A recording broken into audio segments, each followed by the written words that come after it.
برادران اسلام، بندے کے لیے خدا کا صحیح بندہ بننے کے لیے دو باتوں کا ہونا نہایت ضروری ہے۔ پہلی بات تو یہ ہے کہ بندہ کا اپنے رب کے ساتھ گہرا تعلق ہو۔ دوسری بات بندہ کا مخلوق خدا کے ساتھ گہرا تعلق ہو۔ جہاں تک پہلی بات کا تعلق ہے، نماز، روزہ، تلاوت قرآن پاک، ذکر و اذکار کے ذریعے سے یہ چیز حاصل ہو سکتی ہے۔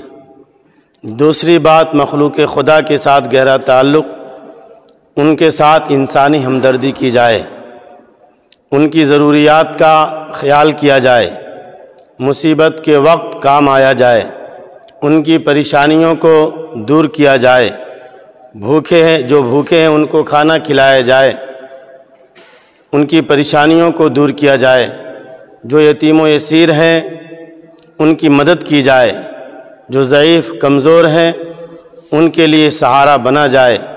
ہم اس نبی کے امتی ہیں جو غریب کا محب، مسکین کا ساتھی، غلاموں کا محسن، یتیموں کا سہارا، بے آسروں کا آسرا، بے خانماؤں کا ماوا، مساوات کا حامی، اخوت کا بانی، صدق کا منبع، صبر کا معدن، خاکساری کا نمونہ، رحمت ربانی کا پتلا تھا۔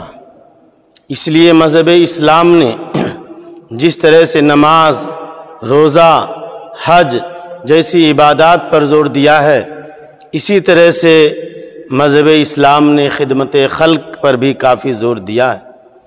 لیکن افسوس، بہت سے مسلمان حقوق العباد اور خدمت خلق کے فضائل والی آیات و احادیث سے بالکل ناواقف ہیں۔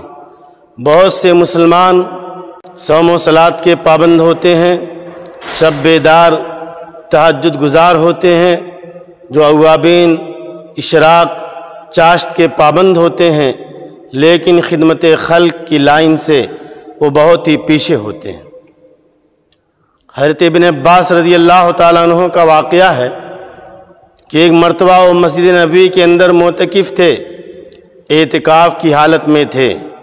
اسی درمیان میں ایک شخص آیا، اس نے سلام کر کے چپکے سے بیٹھ گیا آپ کے پاس۔ حضرت ابن عباس رضی اللہ تعالیٰ عنہ نے اس آدمی کو دیکھا، وہ بہت ہی افسردہ، آزردہ اور غمگین نظر آ رہا ہے۔ حضرت ابن عباس رضی اللہ تعالیٰ عنہ نے اس آدمی سے پوچھا، میں تجھے بہت ہی زیادہ افسردہ اور غمزدہ دیکھ رہا ہوں، کیا بات ہے؟ اس آدمی نے اپنی پریشانی بتائی کہ میرے اوپر فلاں کا حق ہے، میں اس وقت بہت ہی زیادہ پریشان ہوں اور میں اس آدمی کا حق ادا نہیں کر سکتا۔ حضرت ابن عباس رضی اللہ تعالیٰ عنہ نے اس آدمی سے کہا، میں تیری کسی آدمی سے سفارش کر دوں؟ چنانچہ حضرت ابن عباس رضی اللہ تعالیٰ عنہ جوتا پہن کر مسجد سے باہر تشریف لائے۔ اس آدمی نے کہا کہ شاید آپ اپنا اعتکاف بھول گئے ہیں۔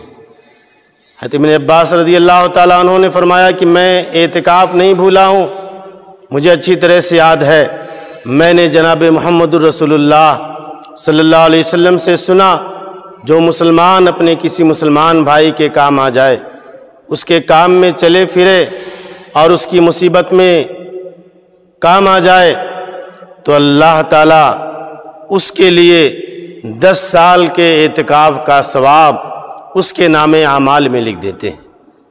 اندازہ لگائیے، حضرت ابن عباس رضی اللہ تعالیٰ عنہ نے اپنے اعتکاف کی پرواہ نہیں کی، اس لیے کہ انہیں معلوم تھا کسی مسلمان کے کام آ جانا کتنی بڑی عبادت ہے۔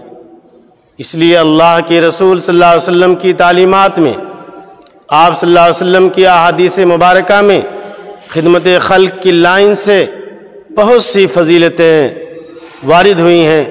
چنانچہ آپ صلی اللہ علیہ وسلم کی حدیث ہے، من کان فی حاجت اخیہ کان اللہ فی حاجتہ، جو شخص اپنے کسی بھائی کی حاجت پوری کرے گا، اللہ تعالیٰ اس کی حاجت روائی کرے گا۔ ومن فرج عن مسلم کربۃ فرج اللہ عنہ کربۃ من کربات یوم القیامہ، جو آدمی اپنے کسی مسلمان بھائی کی کسی مصیبت کو دور کرے گا، کل قیامت کے دن اللہ تعالیٰ قیامت کی مصیبتوں میں سے اس کی کسی مصیبت کو دور فرمائے گا۔ ایک حدیث پاک میں اللہ کے رسول صلی اللہ علیہ وسلم کی حدیث ہے، آپ نے فرمایا اطعم الجائع وعود المریض وفک العانی، بھوکھوں کو کھانا کھلاؤ، مریضوں کی عیادت کرو، تیمارداری کرو، اور جو بے قصور ہیں ایسے قیدیوں کی رہائی کے لیے کوشش کرو۔ ایک حدیث پاک میں اللہ کے رسول صلی اللہ علیہ وسلم نے فرمایا ایما مسلم کسا مسلما ثوبا علی عرن کساہ اللہ من خضر الجنہ، جو مسلمان کسی مسلمان بھائی کو اس حال میں کپڑا پہنائے، اس کو کپڑے کی حاجت ہے، تو کل قیامت کے دن اللہ رب العزت اس کو جنتی لباس عطا فرمائے گا۔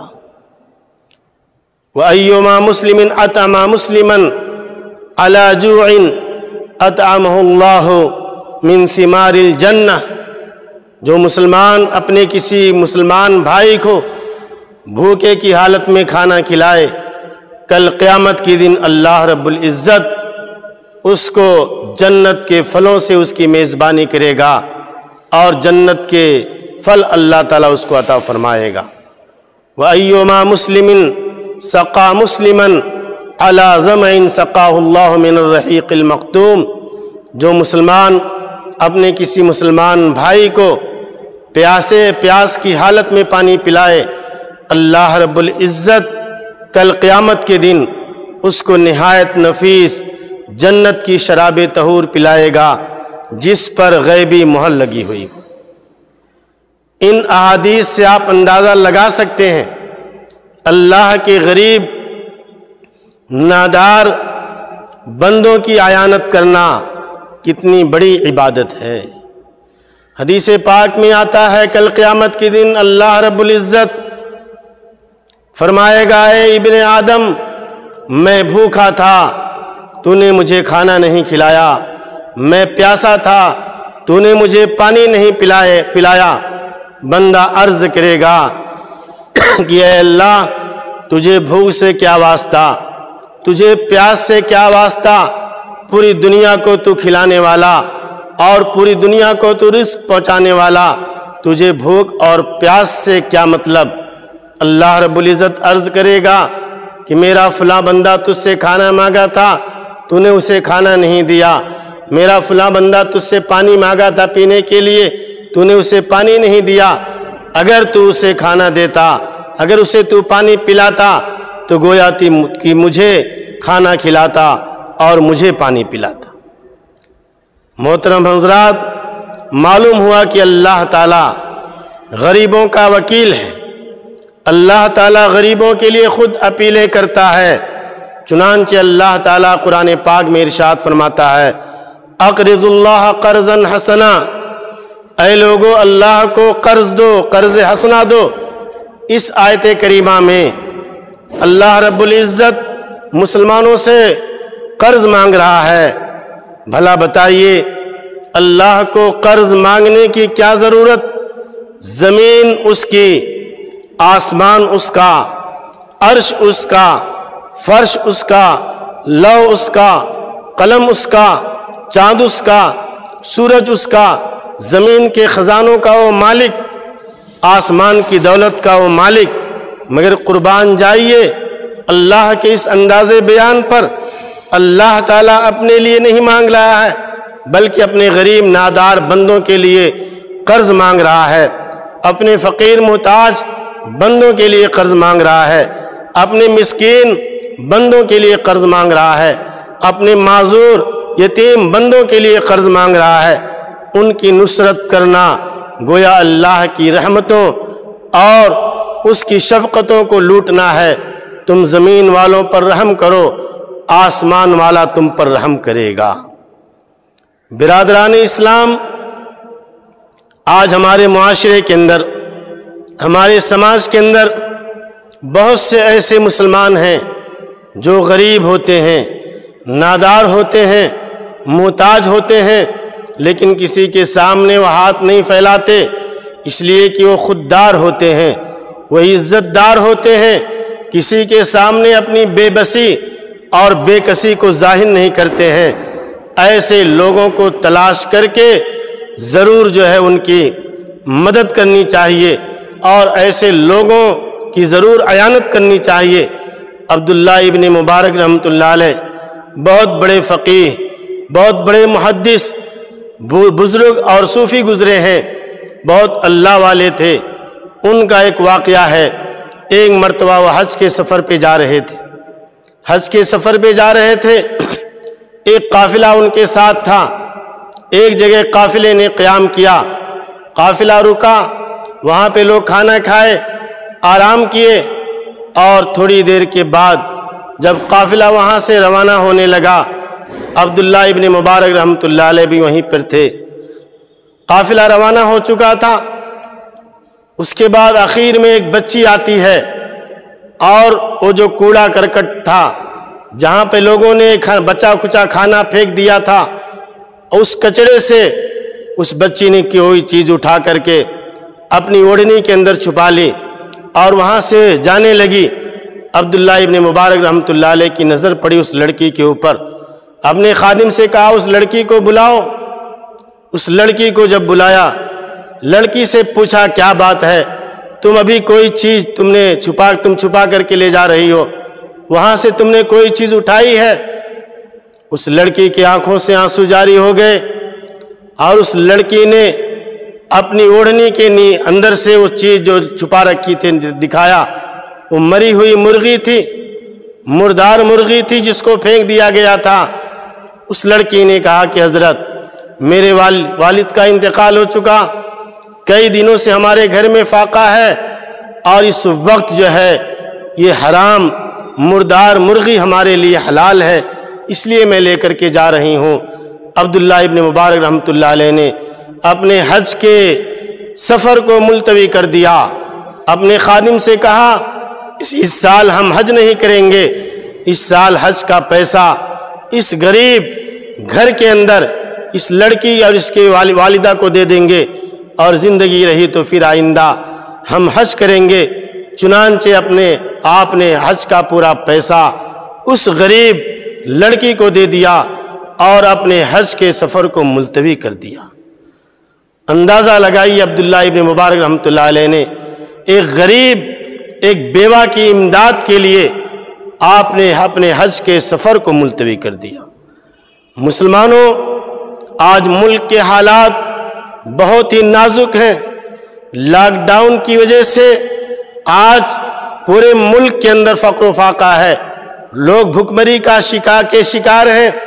کتنے ایسے ماں باپ غریب جو اپنے بچوں کی بھوک کی شدت کو برداشت نہیں کر پا رہے ہیں، خودکشی کرنے پر مجبور ہیں۔ ایسے وقت میں جہاں پر گھروں میں چولہا نہیں جل رہا ہے، لوگ ایک ایک وقت کھانے کے لیے ترس رہے ہیں۔ کتنے لاڈلے یتیم لاوارث بچے بھوک سے بلک رہے ہیں۔ ملک کی ایسی صورتحال ہے۔ ایسے وقت میں مسلمانوں آگے بڑھو اور دل کھول کر غریبوں کا تعاون کرو، دل کھول کر اللہ کے راستے میں زکوٰۃ دو، صدقہ اور خیرات کرو، غریبوں کا خیال کرو، پڑوسیوں کا خیال کرو۔ یہ گولڈن چانس اللہ تعالیٰ نے تمہیں دیا ہے کہ اس وقت جو ہے غریبوں کے اندر مال و دولت کو لٹاؤ، اللہ کے راستے میں خرچ کر کے اللہ کو راضی کر لو، اپنی بخشش کرا لو، اور اللہ تعالیٰ کی طرف سے بخشش کے دروازے کھلے ہوئے ہیں، مغفرت کے دروازے کھلے ہوئے ہیں۔ یہ بہترین موقع ہے، آنے والا رمضان ہے۔ رمضان کے مبارک مہینے میں تم اپنے پڑوسیوں کا، رشتہ داروں کا، غریبوں کا خیال کرو۔ خدائے پاک کی قسم، اللہ کی راستے میں جو کچھ تم خرچ کرو گے، اللہ تعالیٰ اس کا بہترین اجر تمہیں عطا فرمائے گا۔ اللہ تعالیٰ سے دعا ہے اللہ تعالیٰ ہمیں اور آپ کو زکوٰۃ، صدقات، خیرات کرنے کی توفیق عطا فرمائے۔